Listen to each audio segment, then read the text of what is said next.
ఈ logistics, ordinance ఇవన్నీ కూడా వెరీ ఇంట్రెస్టింగ్గా ఉన్నాయి సార్. అంటే మీరు ఎట్లా ఎంటర్ అయ్యారు సార్? మీరు ఏది ఎంచుకున్నారు? ఆర్టిల్లరీ ఎంచుకున్నారు మీరు? నేనా ఇన్ఫెంట్రీ ఎంచుకున్నాను. యాక్చువల్గా ఆర్మర్డ్ కోర్ అంటే ఇష్టం ఉండేది, ఎందుకంటే వాళ్ళు జనరల్గా ప్లేన్స్లోనే ఉంటారు, అంటే కొంచెం ఫీల్డ్ ఏరియాస్ తక్కువ ఉంటాయి. అవును. కానీ ఏంటంటే దానికి చాయిస్ తక్కువ. సో ఇన్ఫెంట్రీ ఆప్షనల్ అయింది. అప్పుడు మద్రాస్ రెజిమెంట్ ఎంచుకున్నాను. Okay sir. ఎందుకంటే మన సౌత్ ఇండియన్ ట్రూప్స్ ఉంటారు, బేసికలీ ఫుడ్ హ్యాబిట్స్, భాష కొంచెం ఈజీగా కలుస్తుంది. Okay sir. అంటే ఇప్పుడు అందులో జాయిన్ అయ్యారు.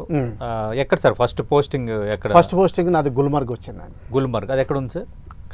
కాశ్మీర్లో ఉంది గుల్మర్గ్. అంటే అప్పుడు మీరు ఎట్లా స్టార్ట్ అయ్యారు సార్? ఇప్పుడు అక్కడ నుంచి మీకు అంటే ఏ డిజిగ్నేషన్తో స్టార్ట్ అయ్యారు? అప్పుడు ఆ రోజుల్లో సెకండ్ లెఫ్టినెంట్ అని సింగిల్ స్టార్ అవుట్ ఉండేదండి.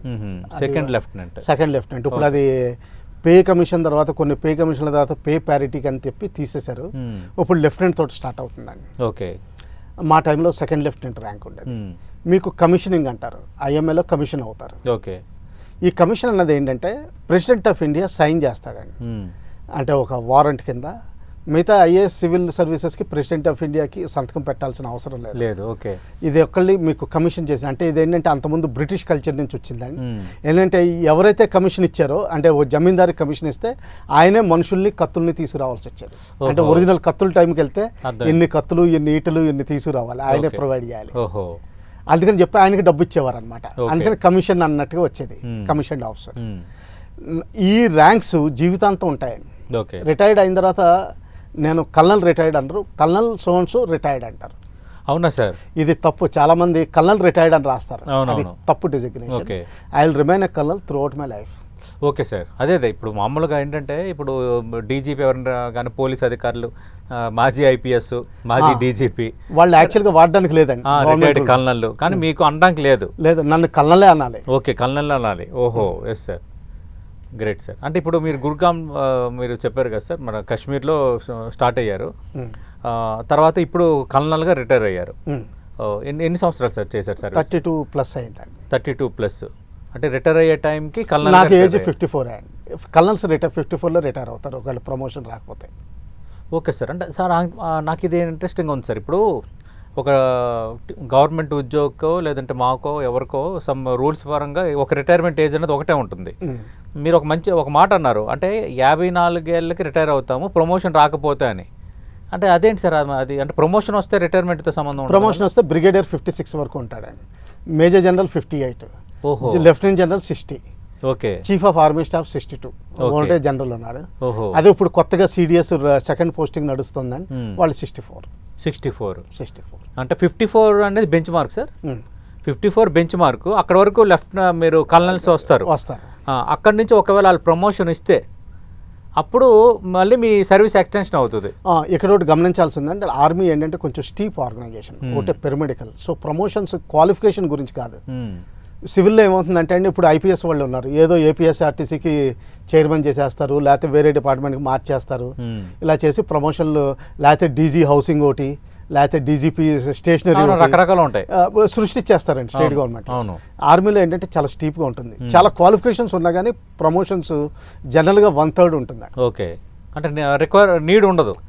నీడ్ కాదండి, అంటే structures, command and control structure కావడానికి అంతే ఉండాలి. Okay sir. ఇప్పుడు 54కి మీరు కల్నల్గా రిటైర్ అయిపోయారు. ఒకవేళ మీకు ప్రమోషన్ ఇవ్వదలుచుకుని ఉంటే 56కి ఏమయ్యేవారు సార్? బ్రిగేడియర్ అయ్యాడు. తర్వాత మేజర్ జనరల్. అదే ఎన్ని సంవత్సరాలు సార్? ఎన్ని సంవత్సరాలు అని కాదు, ఇప్పుడు కొంచెం తగ్గిందండి, 58లో రిటైర్ అవుతాడు. అంటే 2 years, అంటే 4 years కాదండి. 54 తర్వాత ప్రమోషన్ అని కాదు, ముందరే బ్రిగేడియర్ అయిన వాళ్ళు ఉన్నారు. అంటే ఇప్పుడు ఏజ్ కూడా కొంచెం తగ్గించారండి, ఎందుకంటే యంగ్ ప్రొఫైల్ తీసుకురావడానికి. ఆ యంగర్ ప్రొఫైల్ ఉంటే ఏంటంటే డెసిషన్ మేకింగ్ ఫాస్టర్గా ఉంటుంది. అవును. తర్వాత కొంచెం రిస్క్ తీసుకుంటారు. అర్థమైంది. వయసు పెరిగే కొలది కొంచెం సెనిలిటీ వస్తుంది, కొంచెం రిస్క్ టేకింగ్ తగ్గుతుంది, మెచ్యూరిటీ పెరుగుతుంది, అదొకటి పాజిటివ్. ఓకే. సో అందుకని యంగ్ ప్రొఫైల్ ఉంచుతారనమాట. ఓకే. నా టైంలో సిఓస్ అయితే 20 yearsలో అయ్యేవారు, ఇప్పుడు 14-15లో అవుతున్నారండి, 5 ఏళ్ళు తగ్గిపోయింది ఇప్పుడు. Yes sir. సార్ ఇప్పుడు మీరు ఇందాక డీటెయిల్స్ చెప్తున్నప్పుడు అన్నారు 9 మద్రాస్ ట్రావెన్కోర్ అని అన్నారు. అది ఎందుకు సార్? అంటే ట్రావెన్కోర్ అని ఇది అంతకుముందు మహారాజా ఇండియన్ ఆర్మీ అంటే మన ఇవే ఉండాలి కదా. ఇది ట్రావెన్కోర్ అన్న స్టేట్ విని ఉంటారు. అవును సార్. మహారాజా మార్తాండవర్మ 1704లో ఎప్పుడైతే రేజ్ చేశాడో 1740లో ఒక యుద్ధం అయిందండి. మ్మ్. ఆ యుద్ధంలో మహారాజా మార్తాండవర్మ డచ్ ఫోర్సెస్ని ఓడించేశాడు. మ్మ్. కొల్లాచలం బ్యాటిల్ ఆనర్ ఇక్కడ ట్రివెండ్రమ్కి దక్షిణంలో ఉంటుంది, ఓకే. ఇప్పుడు కూడా ఉంది అది మెమోరియల్. ఓహో. అక్కడ ఓడించినప్పుడు వాళ్ళ అడ్మిరల్ని పట్టుకున్నాడు. మ్మ్. ఆయన బందీ చేసుకుని నా ఆర్మీకి ట్రైనింగ్ ఇవ్వు, ప్రొఫెషనల్ ట్రైనింగ్ ఇవ్వు, అంటే బ్రిటిష్ లైన్స్ అదే వెస్టర్న్ లైన్స్లో తీసుకురమ్మంటే ఆయన బెటాలియన్స్ ఆర్గనైజ్ చేశాడు. మ్మ్. అప్పుడు ఆయన దగ్గర ఏదైతే ఫోర్స్ ఉండేదో దాన్ని 1 and 2 ట్రావెంకోర్ బెటాలియన్స్ కింద పెట్టారు ఆయన. మ్మ్. ఆయన బ్రిటిష్ ర్యాంక్స్ ఇవన్నీ తీసుకొచ్చాడు ఆయన. ఓకే. అప్పుడే ఆర్మరీ అది పెట్టి ఆయన ప్రాపర్ ట్రైనింగ్ ఇచ్చాడు. మ్మ్. అప్పటి నుంచి ఇది కంటిన్యూస్గా ఉందండి. 1951లో ఈ ట్రావెంకోర్ ఆర్మీ ఏమైందంటే 1948లో ఇండియాకు చేరిపోయారు మహారాజా. మ్మ్. చేరిపోయిన తర్వాత కొన్ని రోజులు అలాగే ఉంచారు, 1 ట్రావెంకోర్ అనేది నడిచింది. మ్మ్. 1951లో దీన్ని మద్రాస్ రెజిమెంట్లో విలీనం చేసి 9th మద్రాస్ అంటే 9th battalion of the Madras regiment అది. ఓహో. ఈ నెంబర్స్ సీక్వెన్షియల్గా ఉండాలని ఏం లేదండి. Hmm. అంటే దానికి వేరే హిస్టరీస్ ఉంటాయండి. అంటే జనరల్గా పాత హిస్టరీ కొంచెం జోడిస్తామండి. ఓకే.